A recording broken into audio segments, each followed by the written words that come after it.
Saya menonton beberapa akun atau tayangan-tayangan yang membahas tentang persoalan Pak Amin Rais ya, khususnya video yang di-take down oleh Kementerian Komdiji, Ibu Mutia Hafid ya, yang kemudian direspon balik oleh Prof. Amin terkait dengan keengganan beliau untuk ya, menarik statement atau perkataan-perkataan itu yang membuat ya banyak pihak kemudian geram, gerah, resah dan gelisah.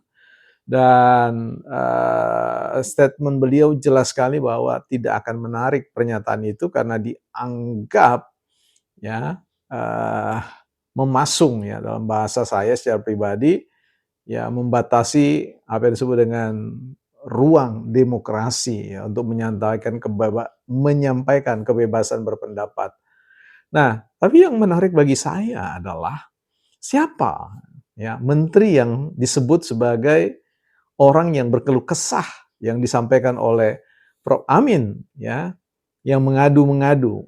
Nah, ini kita perlu cari tahu ini apakah ini isu baru yang harus diangkat ya, dikejar atau apa. Ya, bisa jadi ya orang inilah yang kemudian dianggap sebagai provokator dalam tanda kutip yang kemudian menghembuskan informasi-informasi yang tidak ya proporsional ya, tidak berimbang. Khususnya kalau bicara tentang Pak Teddy itu sendiri ya. Kita akan bicarakan soal sosok, siapa sih sebenarnya sosok di belakang itu, nanti kita coba cari tahu di Bukan Partai Politik. Ya, teman-teman, selamat datang kembali di channel Bukan Partai Politik, sebuah ruang publik, bukan sekolahnya partai, tempat kita bersama-sama belajar untuk meninggikan kemampuan kita di dalam berargumentasi, bukan meninggikan suara apalagi emosi, ya. Don't raise our voice emotion but argument. Jangan tinggikan suara emosi, tetapi mari tinggikan argumentasi. Kita coba ketik dulu ya, berapa jumlah ya Menko dalam kabinet Prabowo. Nah, coba ya. Kalau bicara tentang kabinet merah putih untuk khusus untuk kementerian koordinator atau yang biasa disebut sebagai Menko, ya, itu ada 7 Menko dalam kabinet. Nah, pertanyaan kita untuk menginvestigasi ini siapa sebenarnya ya Menko itu, menteri yang disebut-sebut oleh Prof. Amin sebagai pihak yang mengeluhkan tentang ya perlakuan yang ia terima dengan kedisiplinan atau protokoler yang dikedepankan oleh Seskap kita ya, Sekretaris Kabinet Pak Letnan Kolonel ya Teddy Indrawijaya yang dianggap sebagai perwira yang cemerlang karirnya di militer. Nah, di situ ada 7, yang pertama adalah Menko Bidang Politik dan Keamanan, ada Menko Bidang Hukum, HAM, Imigrasi dan Permasyarakatan, Menko Bidang Perekonomian, Menko Bidang Infrastruktur dan Pembangunan Kewilayahan, Menko Bidang Pembangunan Manusia dan Kebudayaan, Menko Bidang Pemberdayaan Masyarakat, Menko Bidang Pangan. Dari 7 orang itu, bukan 7 ini maksudnya dari 7 orang itu, ya siapa-siapa ya yang menjabat, sehingga kita akan cari tahu nanti di konten-konten berikutnya ya. Saya ketik siapa yang menjabat, coba ya, supaya kita kejar sebenarnya apakah itu karangan Prof. Amin Rais sendiri atau memang betul dari ketujuh Menko itu ada satu atau lebih dari satu yang kemudian curhatnya kepada Prof. Amin Rais ya. Nah, kita tidak tahu kenapa dia harus bercerita seperti itu ya. Kita ketik dulu siapa ya yang menjabat. Nah, nanti menarik ini kita akan ulas satu-satu ya. Yang jabat sebagai Menko. Ya. Sorry pelan-pelan teman-teman ya. Ini sebagai Menko, sebagai Menko. Menko Kabinet Prabowo. Nah, ini Kabinet Prabowo. Dan kita dapati orang-orangnya adalah satu. Nah, ini. Yang pertama, kementerian, ini baru dicari AI-nya ya. Kalau bicara tentang Menko Bidang Politik dan Keamanan, saya tidak tahu apakah masih ini, ya, Jamari Caniago itu Menko Bidang Politik dan Keamanan. Apakah ini orang yang disebut sebagai orang yang curhat kepada Pak Amin Rais? Kemudian apakah Yusril Iza Mahendra, Menko Bidang Hukum, HAM, Imigrasi dan Permasyarakatan? Apakah Airlangga Hartarto, Menko Bidang Perekonomian? Apakah Praktikno, Menko Bidang Pembangunan Manusia dan Kebudayaan? Apakah Agus Harimurti, ya, Harimurti Yudhoyono, Menko Bidang Infrastruktur dan Pembangunan Kewilayahan? Apakah Abdul Muhaimin Iskandar, Menko Bidang Pemberdayaan Masyarakat? Atau ya Zulkifli Hasan, Menko Bidang Pangan? Dari ketujuh ini, siapa sebenarnya yang benar-benar yang dimaksud oleh Prof. Amin Rais? Atau jangan-jangan Prof. Amin Rais saja sedang mengandai-andaikan bahwa ya dia mendapatkan laporan bahwa Pak Jamari atau Pak Yusril atau Pak Airlangga atau Pak Praktikno atau Pak Agus Harimukti atau Pak Abdul Muhaimin atau Pak Zulkifli Hasan. Yang mana di antara itu? Ya, karena kan menarik ya. Kalau Pak Jamari Caniago, apa motifnya? Kalau Pak Yusril Iza Mahendra pun, apa motifnya? Erlangga, apalagi motifnya apa? Praktikno, apalagi? Agus Harimurti Yudhoyono, apalagi? Abdul Muhaimin Iskandar, apalagi? Zulkifli, apa? Artinya yang mau saya katakan bahwa dari ketujuh ya Menko ini ada yang teman akarib, teman akrab dari ya dari Pak Amin. Coba kita ketik saja tanya ya, siapa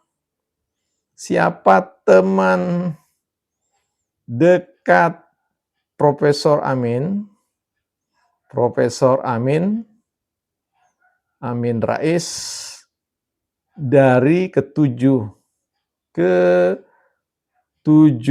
Menko, Menko Prabowo.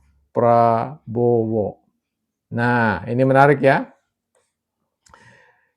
Kemudian kita mendapatkan ya, yang pertama Zulkifli Hasan, ya, Menko Bidang Pangan. Hubungan beliau dengan Amin Rais adalah yang paling kompleks karena melibatkan ikatan kekeluargaan dan politik. Ya, karena mantan besan katanya ya, kalau dalam catatan ini ya. Kalau Anda ketik nanti bagaimana ini tidak kelihatan ya. Saya coba tanya sama Google ya. Kemudian politik Zulkifli Hasan adalah kader didikan Amin Rais di Partai Amanat Nasional. Nah, artinya Pak Zulkifli ini menempati ya urutan pertama ya bestie dari Prof. Amin Rais ya. Tapi apakah beliau itu tidak bisa kita pastikan ya. Kemudian yang kedua, Yusril Iza Mahendra, Menko Bidang Hukum, HAM, Imigrasi dan Permasyarakatan. Yusril adalah kawan lama sekaligus rival politik Amin Rais sejak era reformasi 1998. Ya, era reformasi keduanya merupakan tokoh kunci dalam jatuhnya rezim Soeharto dan pembentukan Poros Tengah. Jadi ada nama Yusril Indra.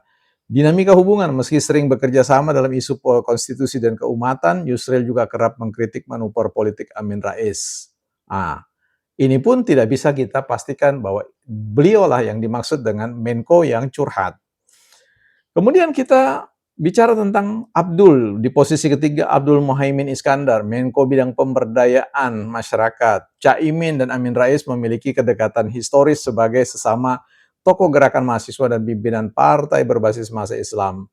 Koalisi historis ya, keduanya sering berada dalam satu barisan koalisi berbagai momen politik nasional sejak awal 2000-an. Latar belakang keduanya berbagi latar belakang organisasi Islam besar Muhammadiyah, Amin Rais dan NU untuk Cak Imin yang sering menempatkan mereka dalam meja diskusi yang sama terkait isu-isu strategis umat. Kesimpulannya, ya, secara personal Zulkifli Hasan memiliki kedekatan yang paling mendalam karena unsur kekeluargaan, sementara Yusril Iza Mahendra dan Muhaimin adalah kawan seperjuangan sejak masa awal reformasi. Sedangkan yang lain-lain, Praktikno, kemudian Agus Murti tidak masuk dalam data yang dicek di sini, tapi bisa saja sama kita cari. Bagaimana dengan Pak Pratikno, Pak Erlangga, Pak Pak Jamari Caniago dan yang lain-lain. Pastilah akan ada data-data itu. Tapi sekali lagi kita tidak bisa pastikan yang dimaksud beliau itu apakah Pak Zulkifli Hasan, apakah Pak Yusril Iza Mahendra atau Pak Abdul Muhaimin Iskandar. Ya, tidak ada seorang pun yang tahu kecuali Prof. Amin Rais. Sehingga, nah, kalau ini tidak di-clear-kan, bisa jadi rusak juga nama ketujuh Menko ini ya, bapak-bapak kita ini yang jadi kemudian tertuduh baik secara langsung, secara tidak langsung. Artinya dari semua kementerian yang ada di kabinetnya Pak Prabowo, 7 Menko itu ya yang disebut sebagai orang yang curhat ya terkait dengan perilaku Pak Letkol Teddy Indrawijaya itu ya salah satunya atau lebih dari satu ya. Kita tidak tahu, tapi nanti kita coba cari tahu setelah ini ya, kalau kita anggap itu penting ya.